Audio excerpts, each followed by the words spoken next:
there's illegal brothels and illegal brothels. So your illegal brothels are like your shops, massage shops and things like that. So bear in mind, not all massage shops are illegal brothels, but there's a lot.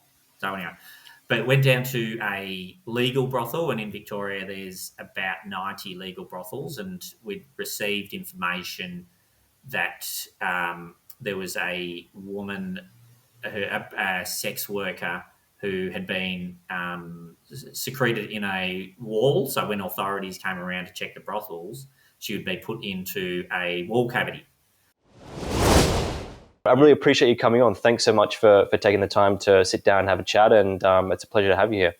Yeah, thanks, Luke. And it was I must say it's a bit out of the it was a bit out of the blue when you contacted me, and it's one of those things where an email comes in and you go, oh look, I'm just not sure about this, and particularly sort of unsolicited, and then you sent the follow up, and I thought, oh, it must be serious. So I do a little bit of research, a little bit of investigative research, to then and then go, oh, okay, okay, I'm up for this. It's I think it is great to have the opportunity to share the story.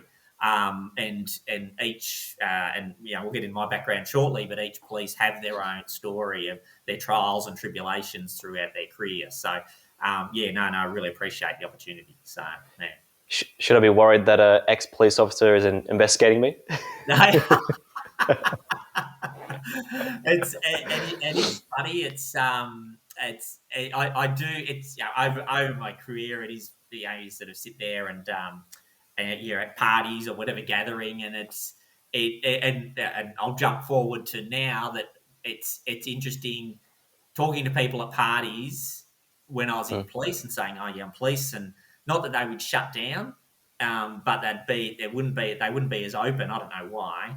And now I'm out of police. It's interesting how open people are when I say I'm ex-police, and now I'm actually running my business, and it's sort of like, oh well, that's like I just noticed this shift in the energy towards you, in people's attitude towards me. So just when I introduce myself and things, it's quite an interesting dynamic. Yeah. So it is, Richard. Whenever I met a police officer in the past, like the feeling is like, oh, they're going to research me on their computer afterwards and find out who I am and what I've done, and the parking tickets I might have or whatever it is. And I think that's the feeling that comes up. Or like if I do something wrong, they're going to be like onto me about it. So that's the feeling that I've had in the past, especially some of the things I've done in the past. I'm like, oh, they're going to look at what I've done, and et cetera, et cetera.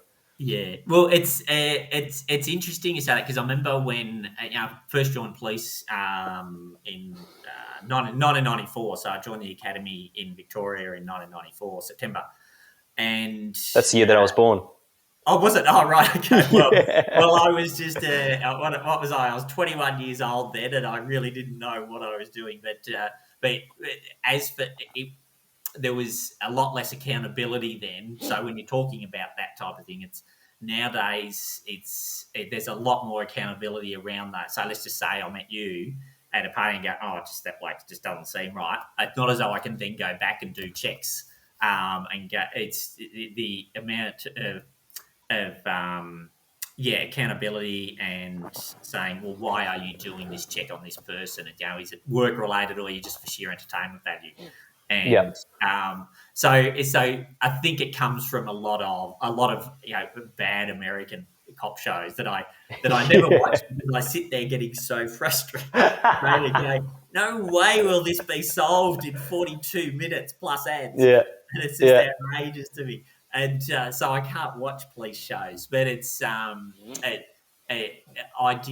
grew up with a show called Cop Shop, and it was set in what was that? That was in the late 70s, early 80s, and it was a popular show at the time. Looking back on it now, it was absolute rubbish, but I don't know. It's something that's stuck with me, and I didn't always want to be police. A girlfriend at the time, she had joined, and she said, "Oh, there's 9 weeks a year leave." And I've gone, sounds like a job for me. Not actually knowing what police did at all. Like I Yeah. had no understanding really. I mean, I'd see a police car around, but I didn't really have an understanding of, well, what do they do? And even Mm. watching police shows, you sort of go, I still don't have an understanding of what they do. And so I applied, and oddly enough, I got in, and so started at the academy in September. Yeah, as I say, September 1994. Hmm. And not realizing what I'd in for. Never had held a gun, so we're doing firearms training. I didn't know what to expect. Had never really, apart from a couple of fights at school, didn't know what defensive tactics were. Hadn't really seen an angry person in my life. And so here I am faced with all this at the academy, and then dealing with the dynamics of, well, what could be termed, say, at the time in the academy for 20 weeks, and what Mm. could be classed as almost decivilianisation for the first 10 weeks. And Right. so it certainly wasn't an us and them attitude, but it was something to go, well, you're the police now. You've got to step up, and you get your level of authority above the rest of the community. And I go, oh yeah, I get that. Mm. Um, and and I think also at the time I needed that structure as well. Like I grew up in it wasn't as though it was a massively strict family or anything like that. It was a good family, and it was a good upbringing. Mm. I was the younger. I was the youngest. I am the youngest still of seven boys, and 7 boys. seven Wow. boys. Yeah, Wow. and so there was all that structure that mum and dad, but particularly mum, put in place to make sure we pretty well survived into adulthood. Because as you can imagine, seven boys running amok, what could possibly go wrong there? And Nothing at all. yeah, and so having going into the police force, so a few years after high school, going to the police force, Mm. and getting that structure was a bonus for me. I didn't really have to think that much. And Can then I when ask just quickly on that, yeah, if you don't mind if I just chime in? yeah, Do you think that that structure is it like a rite of passage for men? Do you think all men need some kind of kick up the arse, so to speak, and yes, structure like that? yeah, I think so. I do think so. I do. I'm a firm believer that there's a big balance, or probably even an imbalance between nature and nurture. And Yeah. nature does part of the work, but then the old, it takes a village to raise a person.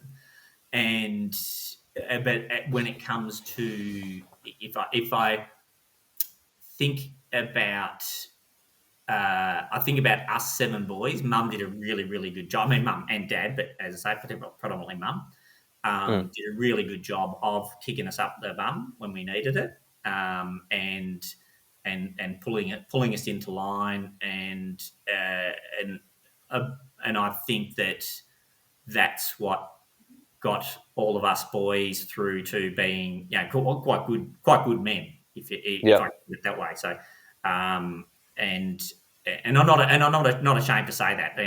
I'm not going to go, oh, I'm not tickets on myself. I think all of us boys grew up as quite good men, because mum steered us in the right direction, and Yeah. if we strayed, would be understanding, but would and then redirect Firm. us, kind of thing. Yeah, Mm. firm's a really good way of putting it. So, And that's um, no small feat. Like 7 boys, there's the statistics on that. There's going to be at least one person there that goes astray. So seven, home run. That's great.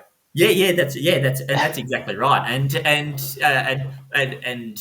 mum died when I was 27, so we'd all sort of gone through, grown into adults. So she, so that was a big hit to the family, Mm. and it's and particularly dad, because mum had done the majority of the work raising us, and then it was and as I say, we're adults. Dad didn't need to raise us, but he did step into that as well. So seeking advice from dad about things, and but also taking more, not that we were disinterested in Dad, but taking more of an interest in him and more looking after him to make sure he was okay as well. It was, yeah, so that's going back to 2001. And so, yeah, we've all moved on, but still we like to sort of think, Mum is the matriarch, and she was very good at very very good at what she did. So yeah, but I think just to your question, yes, I think people do need those boundaries set, and Yeah. if their boundaries aren't set, and this is probably even a bigger thing rather than just growing up as an adolescent and having those boundaries set. I think it's something that as an individual you need to set within yourself, because this is what I see in the work I do now, and I know we'll just sort of jumping around a bit, Luke. Sorry, That's right. No, work that's right. now is I see that people don't set their own boundaries. They might say yes to too many things, for example, and that was a classic. That was a classic for me up until a few years ago. I go, yeah, no worries, I'll do that. Leave it with me. I'll do it, and just overload myself. So that's. I think you're spot on with that question. Does it need a bit of firmness? People, yeah, sure. Yeah. So you joined the police in 1994 September, and so what happened from there? What was the process through that? That's a wild time to start as well. The sphere of some of the stuff that's going in Australia in the 1990s was pretty crazy, right? Yeah, well, at that time it was we were just coming at the back end of the underbelly. Like in Melbourne, there was quite well documented gangland wars going Yep. on, turf wars, and a lot to do with drugs. And there was elements of corruption within various parts of the police force as well, and serious corruption. So, and they were tied in with these underbelly suspects, crooks, whichever term you want to put on it. I'll probably use police terms a bit through this, so I do apologise, but alleged crooks or real crooks. And so that was an interesting time for the police force. We weren't as sophisticated now, so it weren't as sophisticated then as the organisation moved through, say, the next couple of decades to have dedicated analysts and have more resources put in place. It was it's the policing generally, and police forces are quite slow beasts to turn. They often move at a glacial pace, and there's a lot of bureaucracy to get through. Yeah. And and so whether it's how can I put this? It took a long time to catch on and go, this is serious stuff. This is impacting on the reputation of the organisation. How do we get past it? But at the same time, what was interesting was the Underbelly TV series glorified all that. So it's almost like police are the bad guys. For there's this exciting element that people want to this is my view, that I feel people liked the idea of, because it wasn't causing harm to your Joe citizen, in the long run, because of the drugs. Yes, it was, but the immediate harm just wasn't there. It was confined to that particular group. And then on top of that, Channel 9 make a very sexy TV series out of it and glorify everything. So it's like, and then even as police, we get seduced into that, because you go, oh my gosh, what an exciting life, and things will be a bit dull if we arrest all these and we solve all that. What's next? So so it's sort of. Where in reality, probably you're just it's probably 90% paperwork. No. It is, for sure, and I discovered that when I joined. I think there's a lot of paperwork in this. It's like 95% paperwork, 5% excitement. And so going through the academy, graduating in January '95, and then being put out on the beat, if I can say that again. Didn't know what I was in for. Like, so the academy was a pretty sterile environment, really. They did their best. Then put out on the put out on the street. So, working in a local division, just dealing with members of the public as best you can. Really, not much in the way of, say, we'll call it, backup. So if you go to an urgent situation, there would probably be, maybe one or two units, whereas now you get half the police force able to almost attend to an urgent situation. So it really became, you were on your own. You had a lot of autonomy, which Yeah. was scary initially, but you go, well, yeah, they've trained me up for a reason, and I get it. And so it was stepping into adulthood quite quickly, and drawing guns that I never thought, well, what's actually going? Like, this is serious stuff, and it's the thing, you train so well and versed in, your use of force so much that you draw your gun. No, it only takes a blink of an eye to draw a gun in the right Yeah. circumstances, Yeah. and then dealing with violent offenders. And I remember when like ICE, when I first came across ICE and first started becoming prevalent in the community. My first encounter, Sorry, what's icing? ICE, the drug ICE. Oh, So ice, right. yeah, Okay, yep. so it's like this, Meth. meth, yes. So crystal meth, yes. No, Sorry. I just thought you said ice in. I'm like, what's ice in? But ice. Yeah, I know ice. So and I remember it distinctly, and we're going hands on. So it was quite a serious fight with this guy in the street.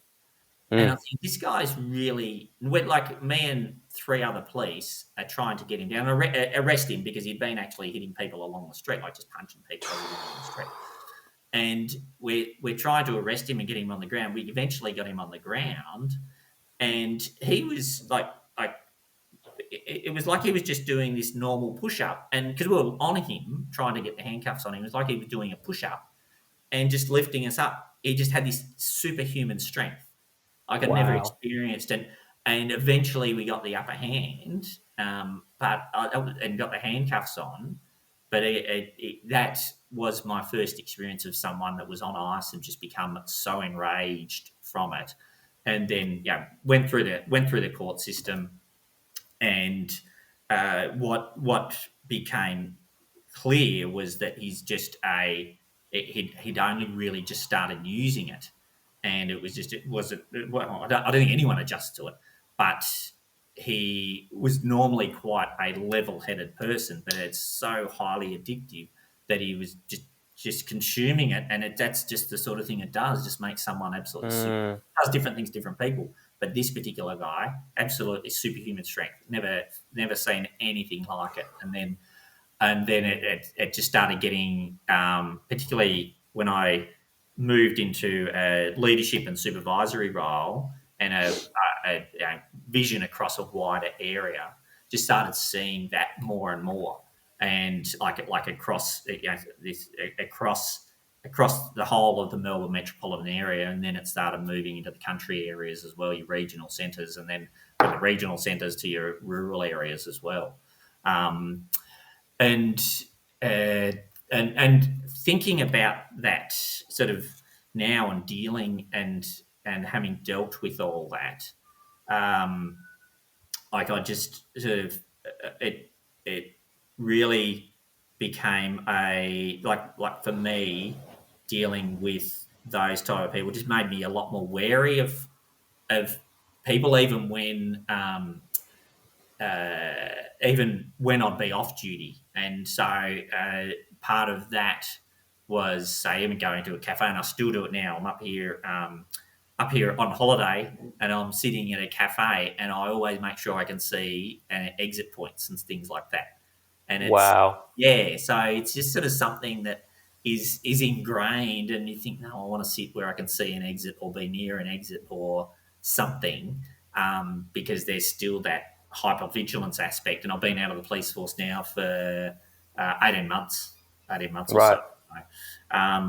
And that's, I think, that's, I didn't really notice that I was doing that until someone else said it at work that that's what they do. And I go, well, that's actually what I do as well. So, and then just general conversations among your mates, you go, yeah, that's sort of where we tend to sit, even off duty, is, I don't know, just sit near an exit, or just be, when you're in the public, going, right, is something going to happen that I need to deal with? And all.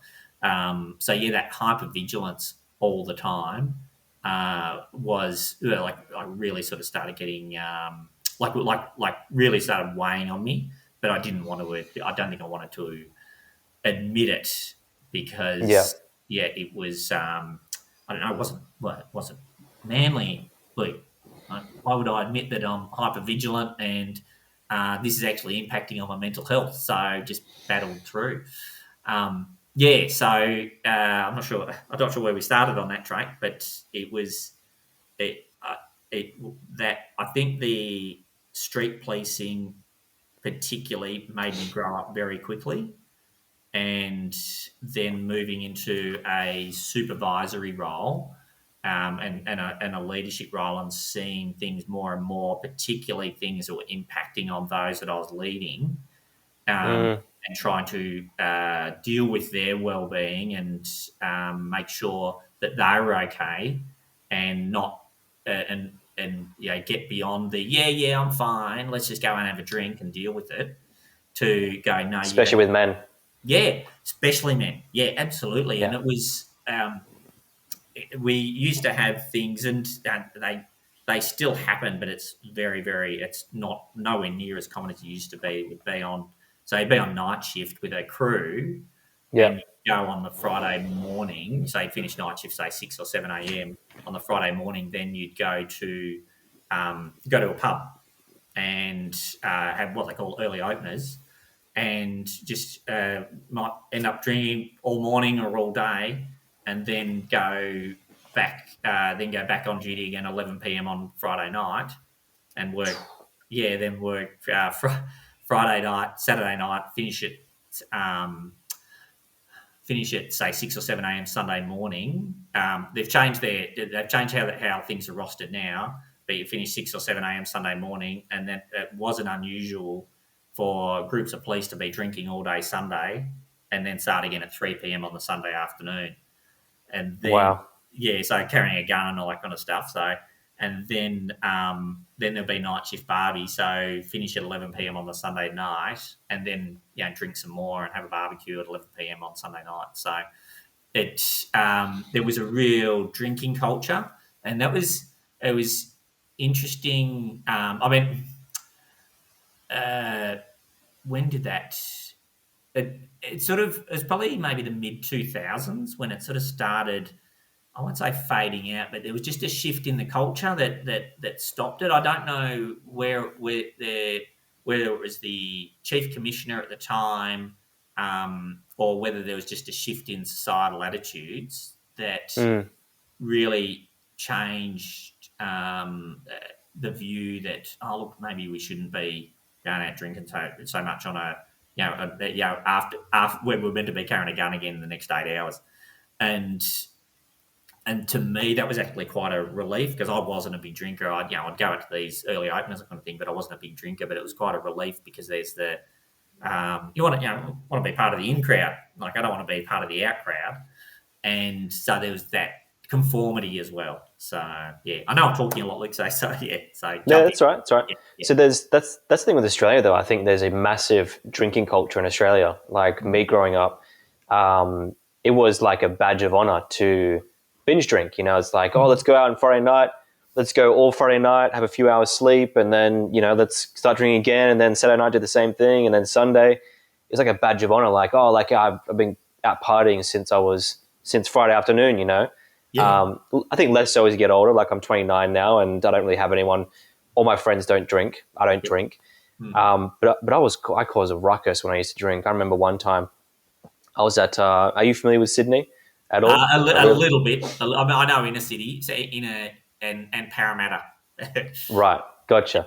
Yeah, so in on George Street, there's one of the nightclubs there, Ivy. And I remember it was in 2015. I was super drunk, and I was in a taxi, and I opened the taxi door on the side of where the cars were coming through, and I was just like, oh yeah, I just opened the door, and the bus was like right there, and my hand was like right there. I opened the door and it was like went poof, and it smashed the car door off, and I was just, and that was one of many occasions. Like I had one time, and also in 2012 when I was 18, I was skateboarding, doing a fridge to fridge where you go from house to house and you drink, and that was like, again, that was encouraged, right? And it's like, sure, it's great for someone who has doesn't have any emotional stuff going on, or I think most teenagers do, to be fair, Yeah. where they just go out and drink and like, oh yeah, I can have a few drinks. And there was that, like, maybe 5 or 10 people out of 100 people who can do that. But I remember I was skateboarding down this hill, and me and my friend were skateboarding, and and I hit his skateboard, went flying forward, and my hand, like I smashed glass on my hand, and blood was pouring out everywhere, and I was off my head. So I was just like, oh yeah, keep going. Just wrapped my hand up with my t-shirt, kept going, and then like everyone's like, no, stop. Yeah. Called the ambulance, and I was just like, when you're drunk, you're just an idiot. And I was just one of those. I felt so ashamed the next day because I was one of those idiots that's just drunk and like being silly, causing chaos at the hospital, and that's just to name a few things. So I think in Australia, like the biggest issue that we have, I mean, I think less so now. I mean, maybe it's just my age now, but it's just this massive drinking culture. Like, and there's no amount of alcohol that's good for you. Like studies have shown, there's no amount of, like, not even 1 or 2 beers, unfortunately. And I'm not saying you shouldn't have it. It's like, depends if it's, emotionally helping you in the sense of like a relief to take a relaxation or whatever. Yeah. But generally speaking, alcohol's not good for you at all. I think it's a really big issue we have here.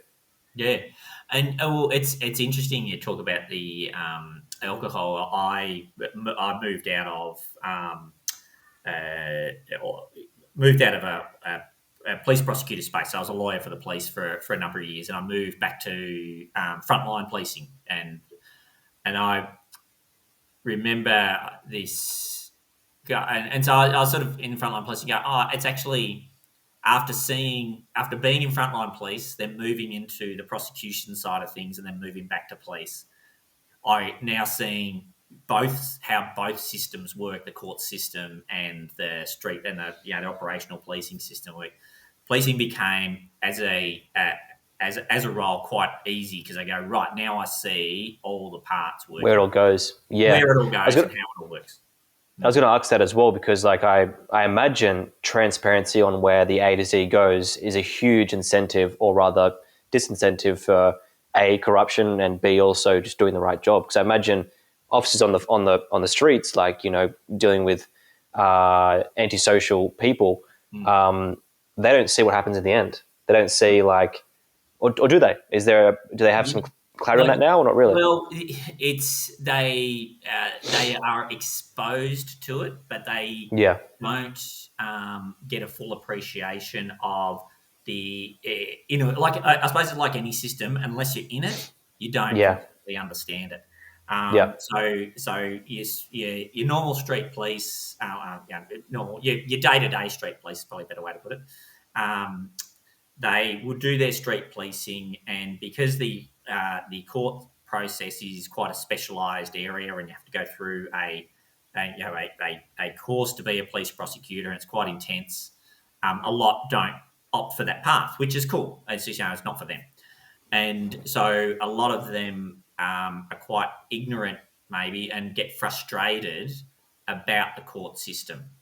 And I was exactly the same. So let's just say I would see a drug dealer, arrest drug dealer. I'll kind of think, right, put them through the court system, and they'd get off. And I go, man, that's ridiculous. I do all this hard work, and that's something I didn't understand. I didn't understand the other side. There's a lot there. There needs to be support. But for drug users, there need to be support places. Can't lock everyone up, and I think it's been said. It's so complex.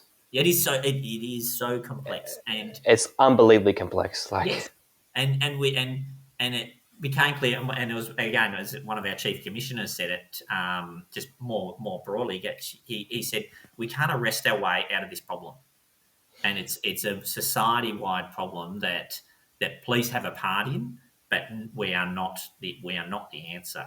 And that was great for me because I was holding on to a lot until that very moment. Like I was going, well, why can't we lock all these people up? Why aren't the courts doing their job? Why can't we lock them up? And that was my street policing attitude coming in. And then I move into the prosecution side of thing where I see that other, we'll call it 50% for the sake of the number, and just going, right, okay, all these people need help, like regardless of what they're doing, like so either the drugs or the thefts or the drink driving. There's the court's there to actually provide the support. So the police have one role is to put them in front, and then the court's job is to make sure that they get support. Yes, there's a lot of people that reoffend, and I get that. We won't eradicate that. That's just the way the world is.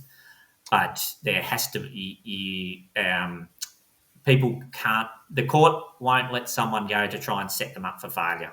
They're trying to set them up for success. It's a flawed system, but it's what we've got. So yeah.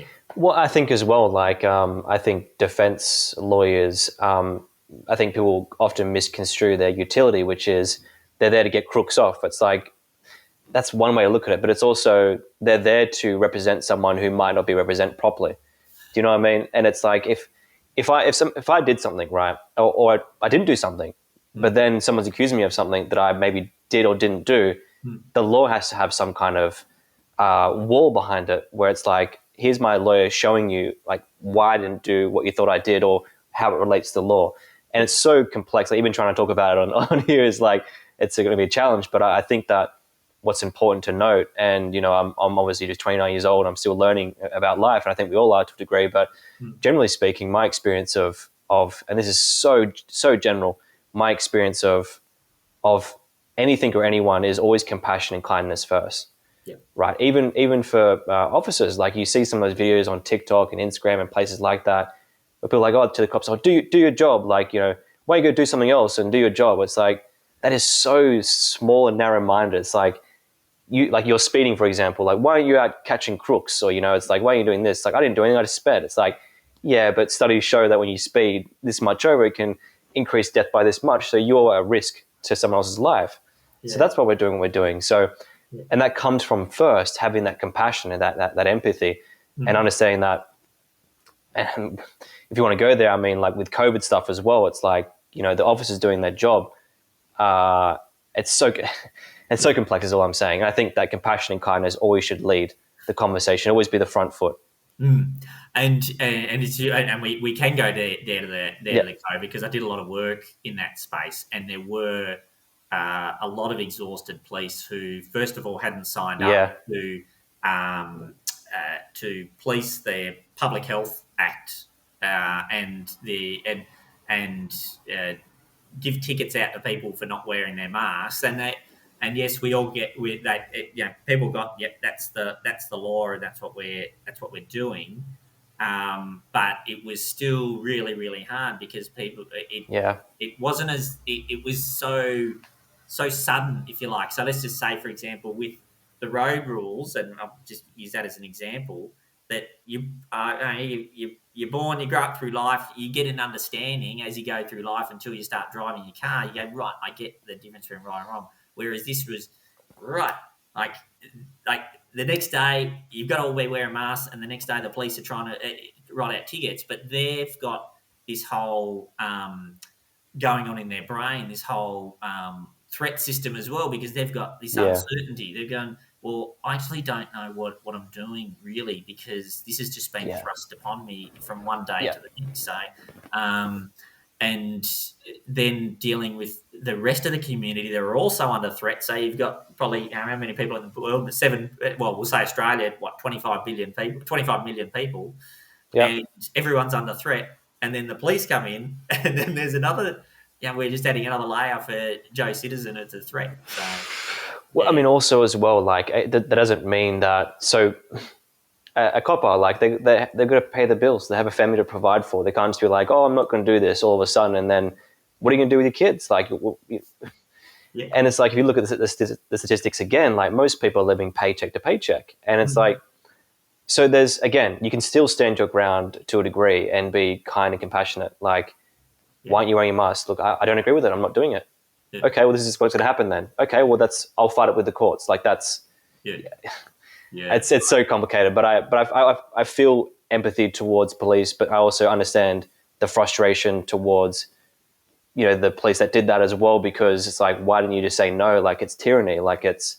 Mm. But again, democracy, things change slowly in a democracy. It can't just happen, like all of a sudden, like, oh, like I'm going to stand my ground, then it's going to change. It's like, no, now we realize that the studies show this and that and whatever. So yeah, there's a whole thing around that. Yeah, it is, and it's now that I sort of at the time I wasn't really like reflecting or thinking about. I mean, there was talk about reputation damage, but I wasn't thinking about the reputation damage to the organisation, to Victoria Police, and probably other police forces as well, for that matter.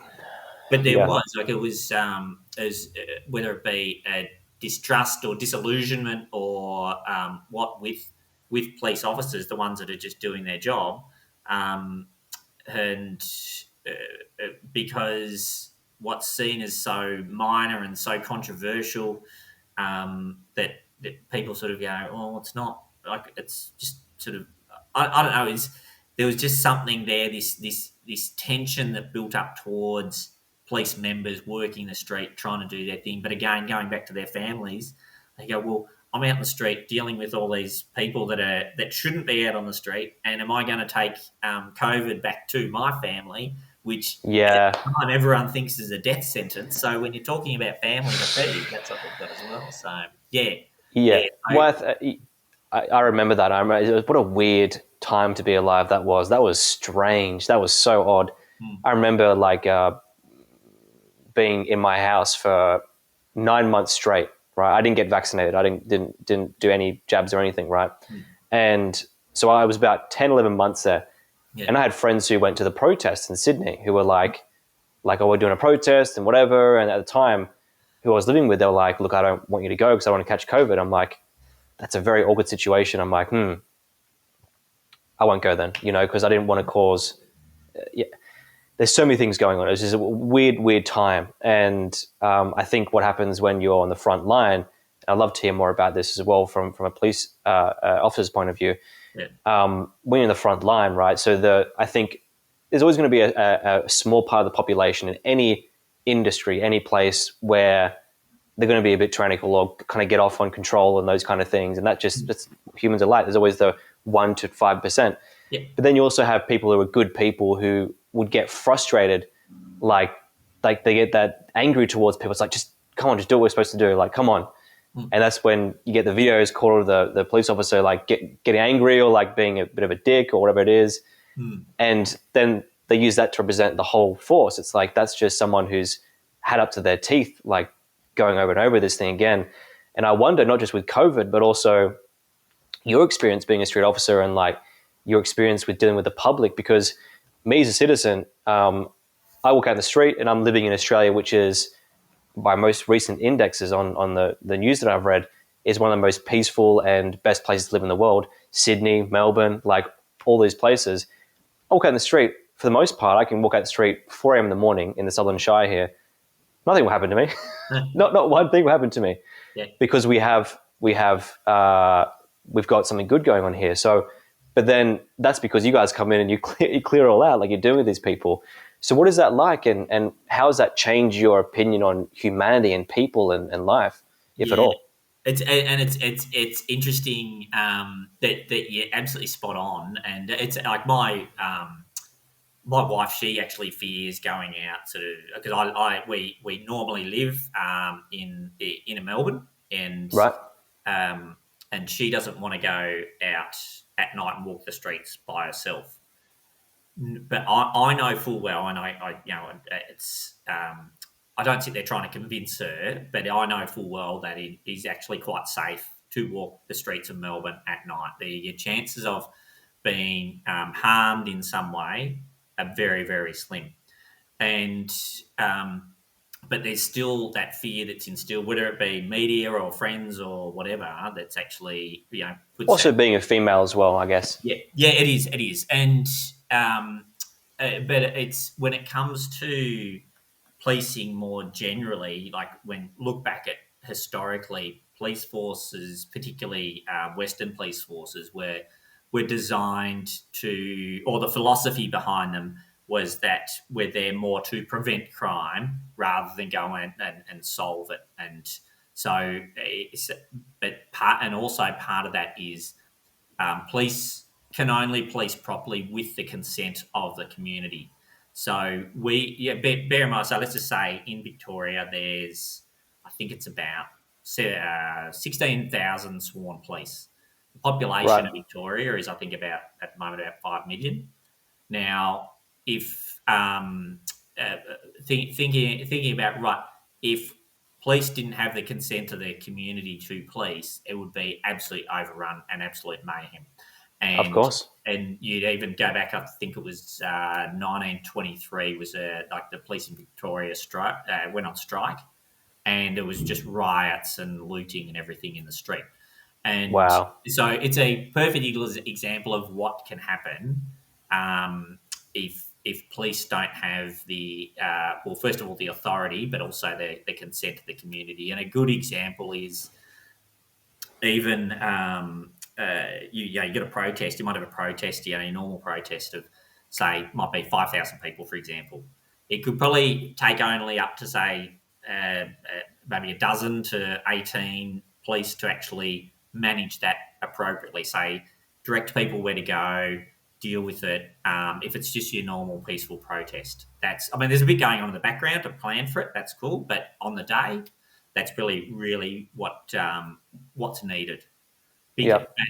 if we didn't have the consent of that those 5,000 people could turn on us in a second, but because people go, well, the police are here to protect us, direct us in the right way. We have that trust, and so the consent of the community and the I suppose the orderly way in which people, I suppose, just the way Australia is, I don't know, it's just a sort of quite a law-abiding country, that people just tend to go, right, there's the police. We actually do have trust in them. They're doing the right thing by us. They come from the community. They're Yeah. not, say, let's just say, I don't know, they're not from, say, a country where they're completely separate. They're in their own compounds and that kind of thing. We're not at that stage, and we never would. So we have the community is quite fortunate that the police come from the community. So yeah, Yeah. Well, I think that when it comes down to and this is a really interesting point of view, I think, for life, but we all have stories that we live by. The idea of a country is a story. Like, I live in Australia. I'm Australian. There's no Australia. Like, there is, but there isn't. If that makes sense. Like, it's not. It's a story we tell ourselves. So the narrative of police in enforcing law and to keep people safe and protected, there's trust there. So we choose. We have an agreement saying, like, an unconscious agreement to a degree. I'm Australian. I agree that you can look after me, and I trust you guys. So therefore, please do what you need to do. And sometimes there might be mess ups, and I trust that the system will correct that. And I think that the date was 2004. The Royal Commission came in for the underbelly stuff, or whatever it was. I think it was 2004. Was it? yeah. I think it was. Yeah, it was. Well, there seems to be a lot of ongoing stuff with the Royal, but I think it was 2004 that there was Royal Commission. There's been another recent Royal Commission about a lawyer who was heavily involved in defending a lot of the underbelly characters. We'll call them that. Right. And Right. she was also used as an informer. So Yep. she was getting she was working both sides in Oh, that. jeez. Yeah. So let's just say you had and yeah, let's just say you had person A, who was her client, Yep. who was who was part of the underbelly characters, would give her information, and then she would actually pass that information on to police. And Right. so because of her acting, she wasn't. Well, first of all, she wasn't acting in the best interests of the client, and now and police were acting on her information to proceed with their investigations and warrants and all that kind of thing as well. So Right. again, that completely destroys. This is, I think, going off on a bit of a tangent from where you're going, but that That's destroys right. the reputation. In fact, probably the same. It's destroys that trust and reputation in Victoria Police, but also destroys or damages is probably a better word. The trust people have in the judicial system and trust in Yeah. the lawyers as well. Because again, I learned that not all lawyers. While we called it the dark side, they're not. They want what's best for the client. They want a fair outcome as well. Yeah. So that's what I learned, and I go right. If we're all after a fair outcome, that's great. I'm here to represent the community. You're here Yep. for the best interest of your client to get a fair outcome. That's cool. Let's work with that. Yep. But this was on an absolutely this Lawyer X scandal was on an absolutely unprecedented scale of unfairness, as allegedly bad as her clients were. And what was being how the investigation was being handled was Yeah. Yeah. totally unfair. So Well, that's the thing, right? Like everyone deserves representation. You mm, know, everyone deserves a proper respect of like a trial, and like you're guilty. I'm just going to decide you're guilty. Off to the hanging shed for you. It's like no, there needs to be a process. yeah. Um, do you remember some of the figures? I don't know if you can talk about it or not, but do you remember some of the figures in that underbelly scene? Like I think one guy was DK, and what's the big kingpin guy that recently got stabbed in prison? I forget his Oh, name Tony was. Mockbell. I think it was about 4 years ago he got stabbed. He was like Yeah, uh, the main character, and like he got caught and sent away, yeah, and big drug dealer. yeah. I think you're talking about Tony Mockbell. He was the guy. He was the one. He was the one that was arrested in Greece with the wig. I know whether you Oh remember that. right, He, no, I'm not him. He was the Australian guy. I think he was a bit shorter, and he was on the underbelly show. He was dating that chick, and they were running this huge drug thing. And oh yeah. You got me. I forget his name. I'm sure I if mean, we asked Doctor McGoogle, he yeah, was. that's we can, yeah, absolutely. So let's have a look. Um, Underbelly, who was it? Like Kyle or something. I don't know if it was Kyle. No, No, no, it no, wasn't no, Kyle. no, no, no, no, no, no. Um, no. Carl Williams. Carl Williams, yes, yeah. So Yeah, yeah, he was massive, and what was interesting was how that was like how his coming to the notice of police, how that actually occurred. Like in the Underbelly series, he had a pill press, and he was operating that pill press in his house, and the police had come around to serve him. I think it was a summons yeah. for driving offences, and the copper that was doing it was switched on enough to go, "What's going on here?" And actually, that's how he was discovered, was as pretty well as what at the very beginnings of being a major player in the whole thing. So Wow. yeah. So getting back to policing, it's those minor things. There was a because I used to part when I was in police, I spent 3 years policing the sex industry and human trafficking, How was and that? that was probably the three of the most fulfilling years of my career. It was amazing. Tell us about that. I'd love to hear about that if you don't mind. Well, so again, this is going to sound weird. Is like prior to actually joining the unit, so I was got selected for it because it's not as though you could have any particular person and any person. And as much as we say, "Oh, police are nice," there's some people aren't. There's a Of course. scale of people who should be in that unit. Some 0, some 10, and so it was one of those things where I go right. I was to be honest, I was at a point in my career. I go, I just don't know what to do, and this opportunity came up, and I was spoke to the boss of the unit, and we'd never met, but sort of we seemed to click. And I said, no, I've never actually ever been in a brothel before, other than police. Like on a couple of occasions, I'd never ever been in a brothel before. And she goes, "Sounds perfect. That's great. So you won't sort of come with any sort of untarnished or sort of any sort of real biases, so you don't know what to expect. That's cool. We'll teach you. That's great." So uh, started off with my first job there, and I can talk about this because it was all over the papers, so that's cool. Went down to and I'll use these terms. There's illegal brothels and illegal brothels. So your illegal brothels are like your shops, massage shops and things like Right. that. So, but bear in mind, not all massage shops are illegal brothels, but there's a lot.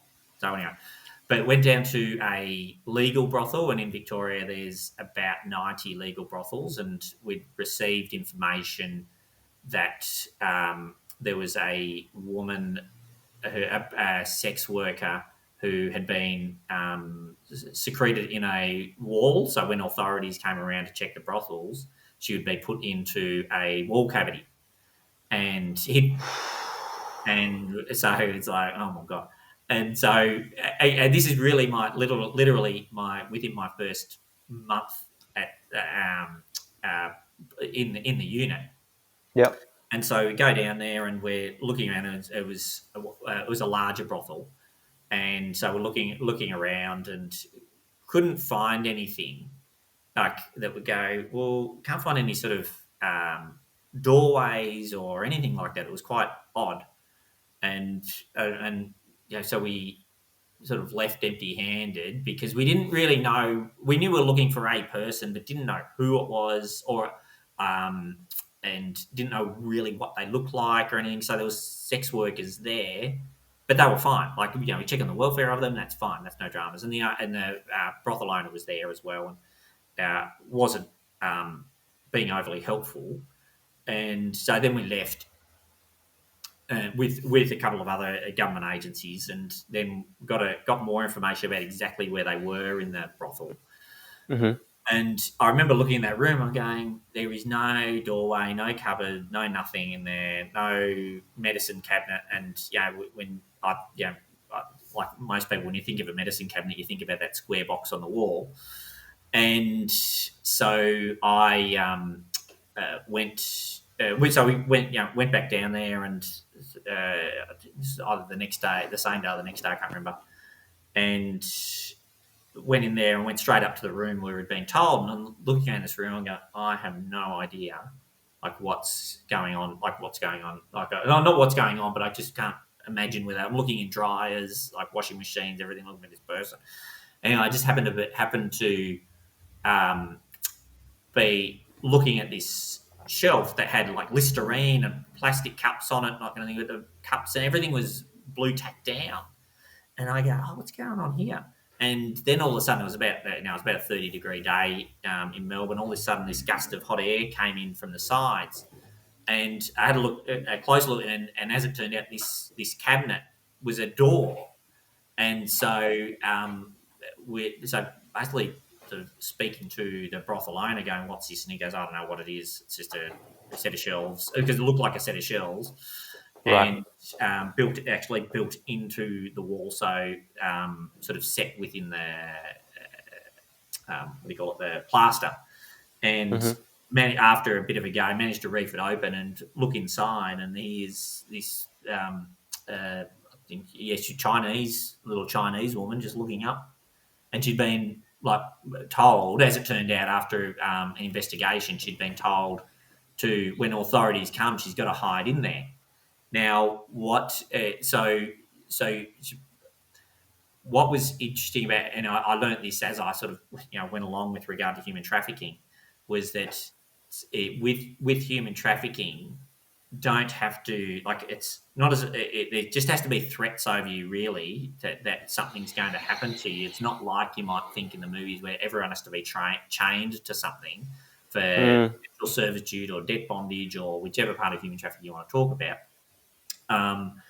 But it's go, well, I've got, maybe, for example, I've got a debt to pay off, and I'd say back in the mother country, and if I get caught, then I'll have to be forced back, and I'll have to pay off that debt some other way, for example.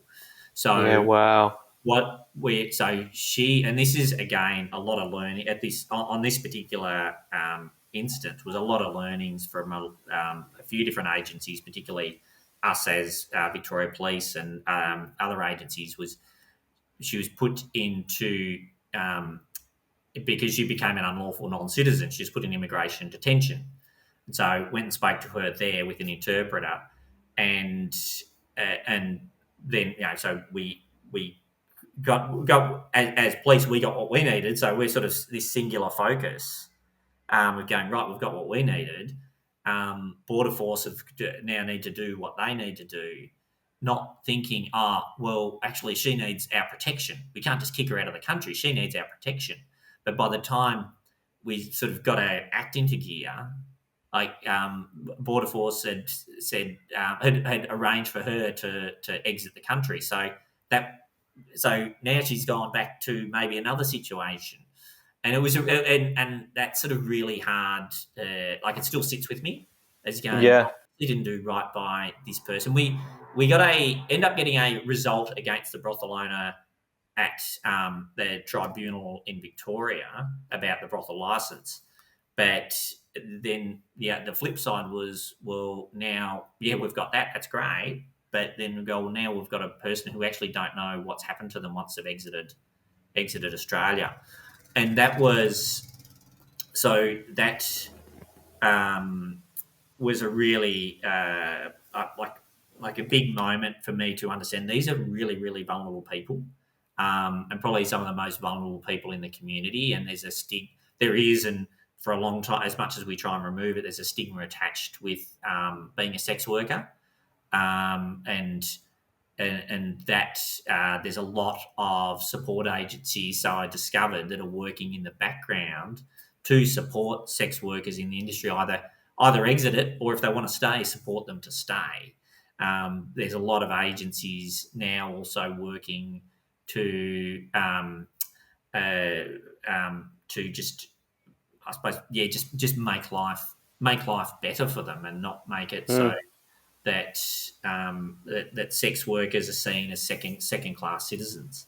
And what where like it's I don't know whether it's awareness, education, or whether it's a fact of life, that the number of people coming into Australia to work in the sex industry and what are suspected as being trafficked is actually on the increase.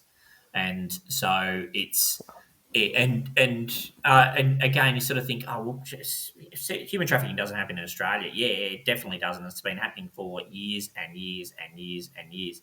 It's just that we haven't been aware of it. And forced marriage also comes under the banner of the human trafficking legislation. And like a lot of police and a lot of people in the community, I just translated forced marriage to be an arranged marriage and didn't really think much of it. But no, they're quite a different set of circumstances. And so with an arranged marriage, there's that element of consent. You go, I consent to marrying that guy. The parents arranged with me. This is just, you are marrying that person whether you like it or not, and they have no say in it. So when I went around Victoria, so the regional areas of Victoria, and did a roadshow to raise awareness around human trafficking. And I had a few police, particularly in the rural areas, would come to me and say, I actually had a case of what I thought was an arranged marriage going back, say, 12, 18 months prior, but now I understand it was a forced marriage because I'd been to this family violence incident but thought, it's an arranged marriage, like never ever heard of forced marriage. By that stage, the person had left their community and whatever's happened. So it's it definitely, the forced marriage does happen, and human trafficking more generally, say your sexual servitude, debt bondage, all your modern slavery and slavery-like offences, they're all occurring, and how much? Yeah. That's and that's a really good question. They don't know exact figures, but they suspect, and these are figures going back probably 12, 18 months ago since I last read them, but I think it's Oh, look, I wouldn't put a figure on. I just can't remember the number off the top of my head, but it. Is that thousands or hundreds Yeah, or? it's hundreds. It's in the hundreds, but that's a very conservative estimate. So, but you would be edging up towards the thousands, particularly when you talk about things like debt bondage. So people working on even on Really farms as well. small income. Yeah, Yeah. yeah. So, and often how it would work would be that. So let's just say we'll pick a country. I'll say let's just say China, for example. I'll just pick a country. I'm not saying that's where they're predominantly from or anything. It's just picking a country. So there would be this situation of a woman, and I'll say it's a woman because it's predominantly women, clocks up a debt of could be $5,000, $10,000, and and they go, oh, how am I going to pay this off? And somehow they would be in touch with, let's just say, a loan shark, and the Yep. loan shark will go, oh, okay, well, you can actually earn a lot of money, for example, in Australia, might even be America, might even be somewhere else, earn a lot of money in Australia working at my cousin's restaurant. And you just go, and they go, oh, okay, and they'll be able to pay that off. And they go, yeah, no worries. What often happens is they go, right, okay, we'll send you to Australia to work in my cousin's restaurant, and then you land in Australia. Someone picks you up and says, "Oh, when we said restaurant, we meant brothel." And so then it's a matter of to pay it off.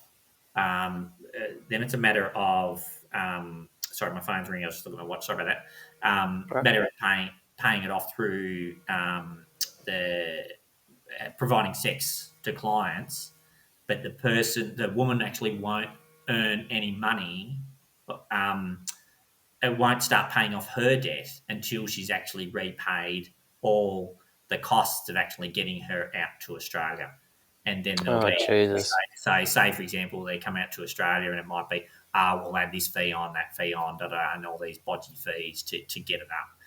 What could possibly happen then is the victim of it then goes, well, there's a lot of money to be made here, and they become the offender as well. So they can then they it's almost what is it, Stockholm syndrome, where they then move up the ranks and then they recruit.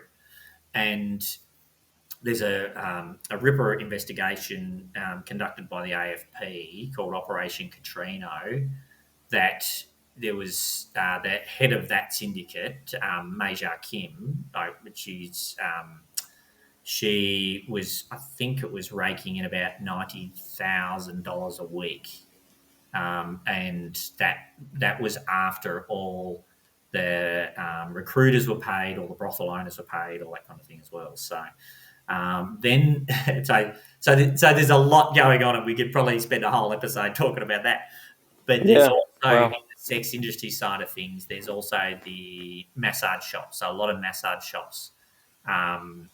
So they were brothels operating under the guise of a legitimate massage shop.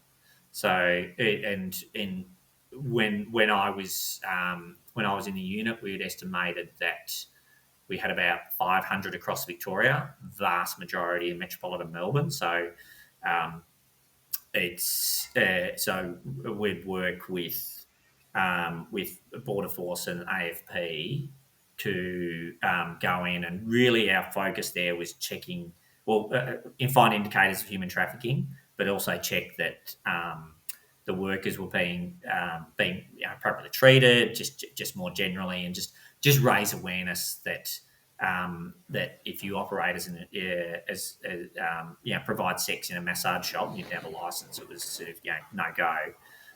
We also got like Fair Work on board as well, because I just want to make sure everyone's being paid. So a lot of it end up being disruption, because these were notoriously hard to prove, because we would do investigations and you'd often need clients coming out of these places and you need to get a statement off them, and you need to get them to court. Now, who wants to put their hand up and say, I'll do a statement that I just went in and got sex with, I've got a whole family. So no one wants to, when I say no one, not many people openly want to talk about their sex life, or what a,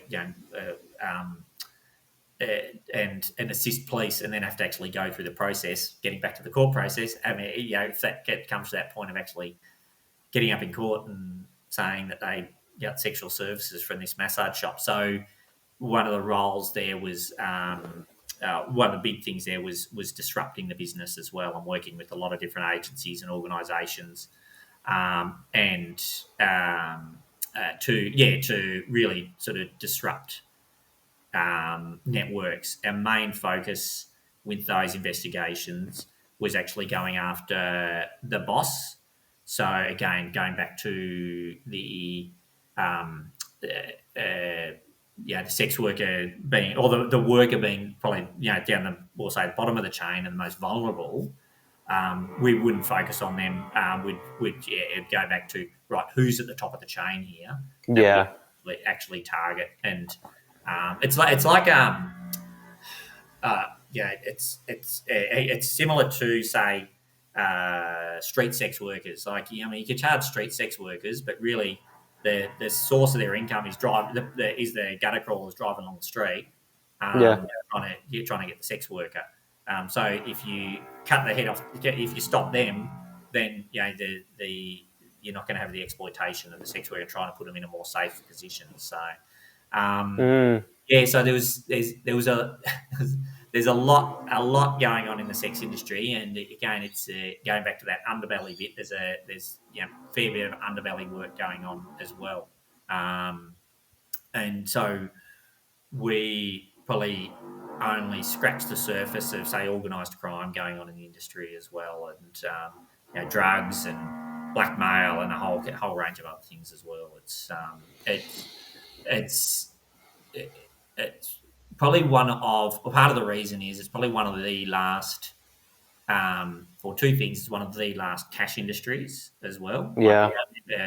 People don't tend to pay with credit card with it, but also, again, getting back to the vulnerable people in it, a lot of the sex workers I came across had left quite horrific relationships, and because the records in the brothels were quite loose, they didn't actually have to provide a legitimate name, and so they had that protection where they didn't have to, because there was no record keeping. They couldn't actually be tracked by abusive partners as well. So right.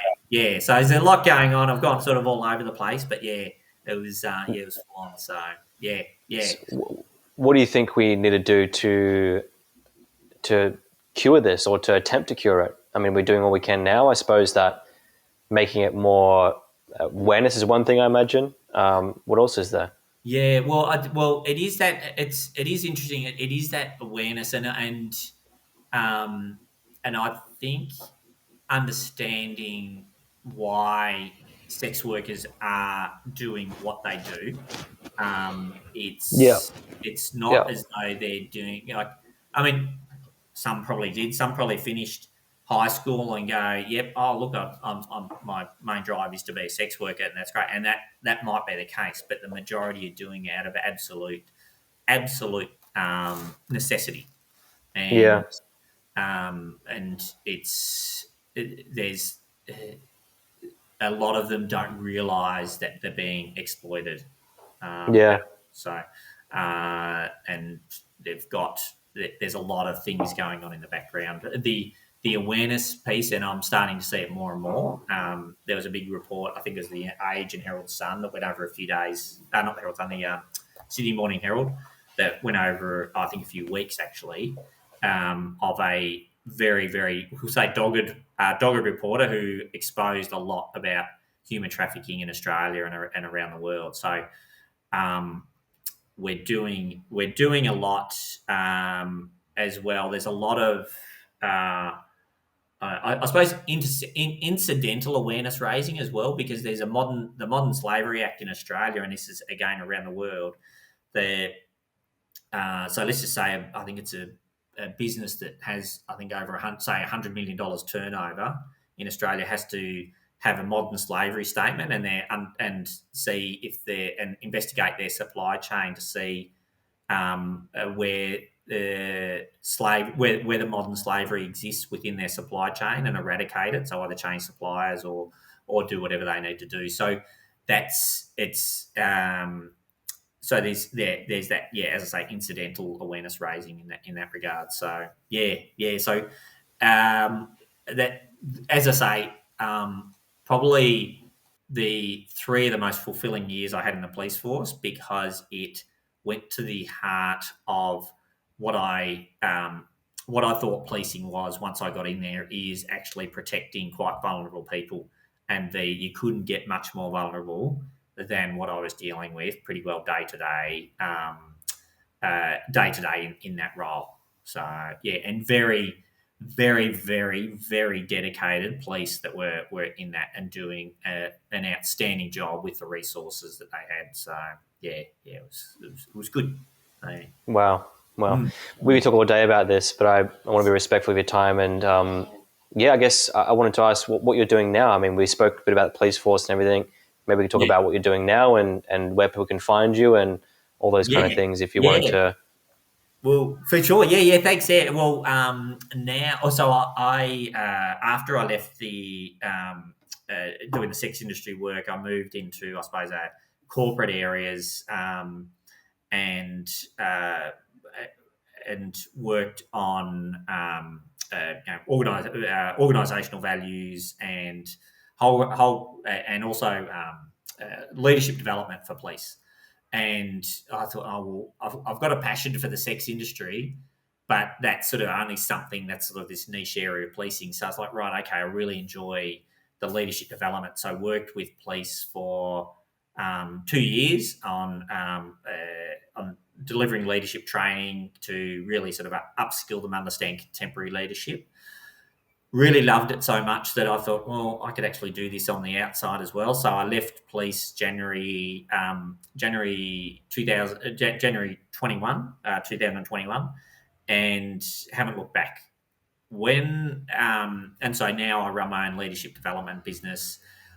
What what I also have, and this is, I suppose, on the side, and as much as I said that's a niche area, the sex industry, a former colleague of mine who's retired, he came to me and said, do you want to do some more work in the sex industry? And I said, well, look, I'm passionate about it. And so what's happening in Victoria is they're actually decriminalising the sex industry. And so pretty well those, so for example, those massage shops that I was talking about don't have to be registered. They no longer become illegal brothels. They're just a massage shop. They provide sexual services, go for your life. So we're now looking at working with local government agencies and state government agencies to consult to them to go, this is our understanding industry. These are the people you find it. This is what human trafficking is. So we're doing that. So most of my work is in the leadership development space, and I absolutely love it, like executive coaching and leadership development. And probably 10% of my work at the moment, because it's sort of people, because these agencies are trying to get their head around it. So government, local government, and state government agencies trying to get their head around it, but consulting to those as well. So I'm in a bit of a happy space. I can be found on LinkedIn.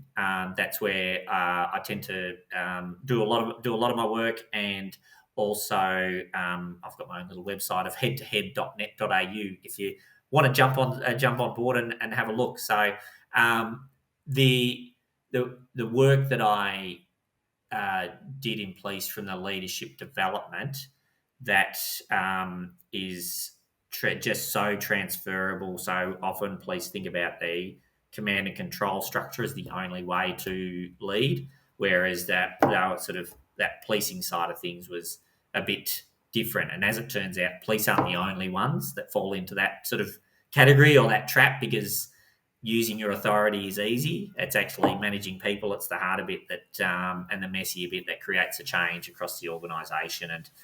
And yeah, as I say, it's something that I'm really, really passionate about. It's just that I haven't really looked back when I tell people, just when I introduce myself to clients, and I tell them I was ex-police. Um, Often I get asked the question, "Oh, why did you leave?" Yep. And this comes back to a bit of a well-being space that I really, what I found was I was suffering from a bit of compassion fatigue, and it's something that I go, well, what, like, it's not. I'm trying to empathise with you, but I'm just treating this like a Job. numbers game, Well, and sometimes I found myself going, well, why'd you put yourself in that place in the first place, and get yourself beaten up in one of the nightclub districts in Melbourne, like ridiculous. Like, what are you doing at 3 o'clock in the morning? Um, so when that sort of started coming to the fore, like that compassion fatigue and not showing that empathy and compassion, I go, oh look, it's time to get out. And I remember this is taking it right back to the start of this conversation when a girlfriend of mine said, "There's 9 weeks till you leave." I said, "Sign me up." I remember saying to her, "Look, if I lose my smile and enthusiasm for life, then it's time for me to leave." And that's I that came back to me. I remember sort of thinking, yeah, I did say that. It's time to go. Time to go. Mm, Yeah, yeah. So, but again, it's the skills that I've learnt, the leadership stories, the stories that have allowed me to be in a position to provide really robust sort of leadership development training for individuals and organisations. So, yeah. Mm. and anyone who's been a leader before will know straight away that humans are quite messy, and not in a good or bad way. They just are what they are. Mm. And you've seen the absolute nth degree of, I imagine, both, like, both ends of the emotional spectrum, especially when it comes to, your would you call it your force or your team of police who are going out there and dealing with the world, and then, oh yeah, that's all good. Then you have to Yeah, find a way to get through that, and then there's a conversation, the holding space for that, and even in business, you realize that happens all the time. But I imagine in that situation, you would yeah. have a lot of skills to deal with that. So, Mm. yeah. So I really Yeah, appreciate you coming on, and yeah. thank you for your time. I wish we'd go for longer and chat about this more, because there's so much that we're sharing Oh, here that's yeah. brilliant to hear. So, Yeah, but if anyone, I'm happy to talk about this for till I'll say to the cows come home. But just if someone wants to get in touch with me, I'm more than happy to have a chat about policing. If there's someone who's even thinking about joining the police force, happy to talk about that. If someone wants me for leadership development, happy to talk about that as well. I'm a very open book, and I'll be very very honest with very honest with them. It was a great career. There was just some elements of it that I just really, really sort of hit me. But I had a lot of growth very, very early. Yeah. Mm. awesome. Well, Well, thank you so much, Richard. thanks. Yeah, Pleasure. thanks, Lee. Great. It's a We'll have to, pleasure. And yeah, reach out anytime.